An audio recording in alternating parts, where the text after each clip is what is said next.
आश्रम, आस्था और अंधविश्वास, भक्ति और भ्रष्टाचार के बीच की कहानी है। कहानी की शुरुआत होती है कबड्डी के खेल से, जहां परमिंदर उर्फ पम्मी को सिर्फ इसलिए खेल से बाहर कर दिया जाता है क्योंकि वो छोटी जाति की है।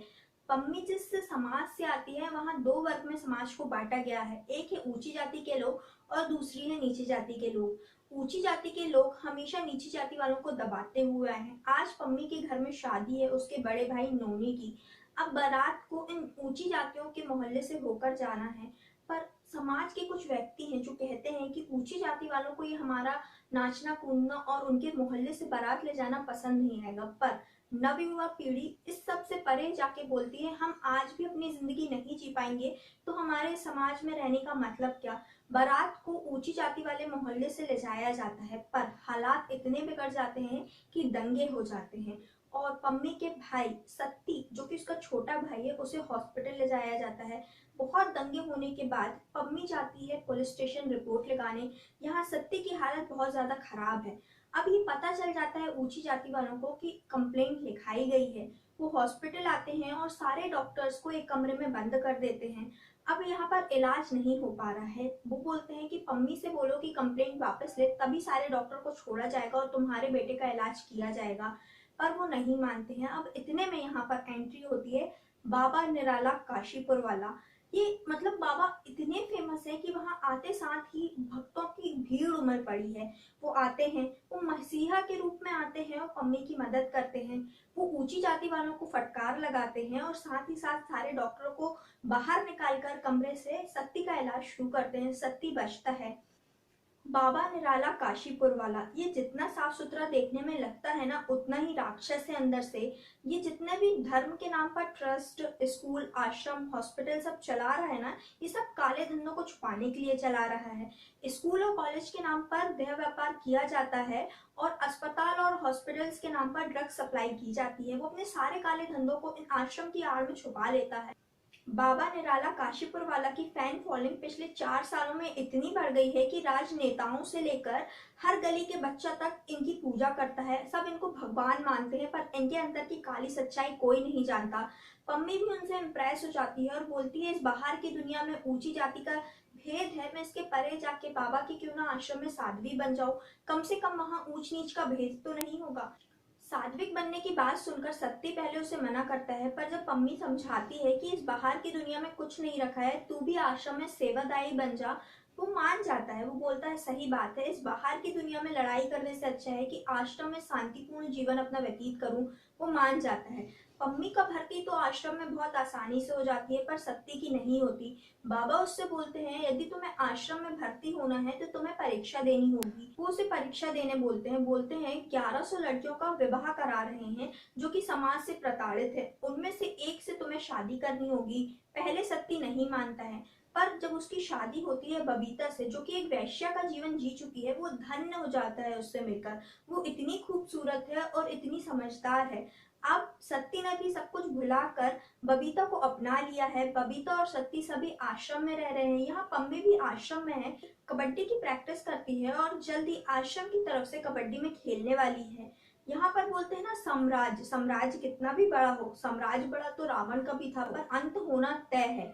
यहाँ इस राक्षस ने कितना भी साम्राज्य फैला लिया है, पर इसका अंत भी तय है। कहानी में मोड़ तब आता है जब यहाँ के जो सीएम है उन्होंने एक ग्लोबल प्रोजेक्ट के लिए जंगल की जमीन दे दी है। जब खुदाई होती है फैक्ट्री लगाने के लिए तो वहाँ एक लड़की का कंकाल मिलता है। अब इस कंकाल की जांच कराई जाती है फॉरेंसिक लैब में, तो पता चलता है ये नताशा नाम की एक लड़की का है जिसे बार बार चाकू घोर कर मारा गया है। दरअसल ये लड़की 5 साल पहले आश्रम आई थी। अब आश्रम में कुछ उसने ऐसा देखा है कि जो शायद उसे नहीं देखना था। उसके बाद बाबा के जितने भी भक्त थे और उनके जो आदमी थे उन्होंने उसे मारा, बार बार चाकू से मारा और वहीं पीछे दफना दिया जंगल में। अब ये कंकाल जब मिला है तो ये केस कंकाल केस के नाम से फेमस हो गया है। यहाँ पर ये केस मिला है उजागर को और इसकी जो फॉरेंसिक लैब में जांच की गई थी वो डॉक्टर नताशा ने की थी। डॉक्टर नताशा डिटेक्टिव बनना चाहती थी, पर अपनी फैमिली प्रॉब्लम्स के चलते वो बन नहीं पाई और उन्हें डॉक्टर बनना पड़ा। पर वो फॉरेंसिक लैब में आ गई ताकि वो जांच पड़ताल कर सकें और क्या क्या क्यों कैसे हुआ इस सब का पता लगा सकें। वो दोनों मिलकर पता लगाते हैं कि मोहिनी नाम की लड़की का कंकाल है। जब कंकाल की जांच की गई तो उसमें से ये तो साबित हो गया है कि लड़की को बार बार चाकू घोंप कर मारा गया है। इस लड़की का नाम मोहिनी है। उसके पैर पर एक पायल भी मिली है जो कि रवि चोपड़ा के नाम से खरीदी गई थी। अब उजागर, नताशा और उनकी टीम जाते हैं उनसे बात करने तो वहां वो उनको कुछ नहीं बताता, पर आश्रम में जरूर फोन करके बता देता है। अब जब आश्रम तक ये बात पहुंच गई है तो ऊपर से प्रेशर आने लगता है कि तुम्हें ये केस बंद करना होगा और आखिरकार उजागर को ये केस छोड़ना पड़ता है, पर अनऑफिशियली वो अभी भी इस केस पर लगा हुआ है। जब ये बात रवि आश्रम में बताता है तो आश्रम के कई राज रवि को पता है, इसलिए उसे भी मरवा दिया गया है। पर अनऑफिशियली तरीके से उजागर अभी भी इस केस की जांच पड़ताल कर रहा है। जब वो होटल पहुंचता है तो वहां के एक पुरानी सीसीटीवी कैमरे में दिख रहा है कि बाबा निराला के साथ कुछ लड़कियां हैं जो कमरे में जा रही हैं। वहां पर एक लड़की मिलती है, सविता, जो कि उस कमरे में जा रही है। अभी वो आश्रम में काम कर रही है। जब उजागर की टीम उसके घर पे मिलने जाती है तो वहां पता चलता है कि उसके पति की मौत के बाद वो आश्रम में ही रहती है। वहां पे फोन करके जब सविता से बात की जाती है तो उसको कुछ बता नहीं पाती, जैसे मानो वो डरी हुई है, बहुत ही ज्यादा डरी हुई है। फिलहाल यहाँ बहुत सारे सबूत हैं, पर इस बाबा को छूना इतना आसान नहीं है क्योंकि बड़े से बड़े राजनेताओं से लेकर बहुत ऊपर तक इसकी पहचान है। क्योंकि इसने वोट बैंक के चक्कर में ना बहुत सारे लोगों को अपनी जेब में कर कर रखा हुआ है, तो सभी इससे कहीं ना कहीं डरते हैं। इस बाबा निराला काशीपुर वाला के तो सिंपल फंडे हैं, या तो तुम मेरे भक्त बन जाओ, यदि नहीं बने तो तुम्हें इतना मजबूर कर दिया जाएगा कि तुम स्वयं ही उसके पैर पड़ोगे। या आज जो शराफत का चोला पहने बैठा हुआ है बाबा बनके, इसका नाम मोंटी सिंह है। इसकी एक बीवी और 2 बच्चे थे। इसकी इन सब हरकतों की वजह से बीवी इसकी छोड़कर चली गई और दोनों बच्चे कनाडा शिफ्ट हो गए। उसके बाद इसने सारा साम्राज्य चालू किया, पर रावण का भी अंत हुआ था और इस राक्षस का भी अंत होना तय है। इसकी नजर एक दिन आश्रम में पड़ती है बबीता पर। वो प्लान बनाता है बबीता को हासिल करने का, पर उसकी रास्ते का कांटा होता है सत्ती, जो कि उसका पति है। वो सत्ती को बुलाता है अपने पास और बोलता है, सत्ती तुम्हारा शुद्धिकरण किया जाएगा जिससे तुम्हारे मन के सारे विकार नष्ट हो जाएंगे। सत्य भी बाबा की भक्ति में लीन है और वो मान जाता है शुद्धिकरण के लिए। पहले तो उसे दूध से अभिषेक किया जाता है, फिर जो उसके प्राइवेट पार्ट है उसे काट दिया जाता है हमेशा के लिए। अब फिलहाल ये भक्ति में लीन है सत्य। उसे लगता है कि सब बाबा की कृपा है जो मुझ पर हुई है, पर ये वो नहीं जानता कि अंधविश्वास के चक्कर में उसके और उसकी बीवी का पूरा जीवन खराब हो चुका है। अब सत्ती को एक नई फैक्ट्री में भेज दिया जाता है, पर बबीता आश्रम में ही है। सत्ती के जाते साथ ही बाबा उसे अपने कमरे पे बुलाता है, इन्फ्लुएंस करने की कोशिश करता है। वो नहीं मानती है। फिर वो उसे एक लड्डू खिलाता है। इस लड्डू में ड्रग्स मिला हुआ है। जब वो ये लड्डू खाती है तो बेहोश हो जाती है और बाबा वो उसका रेप करता है।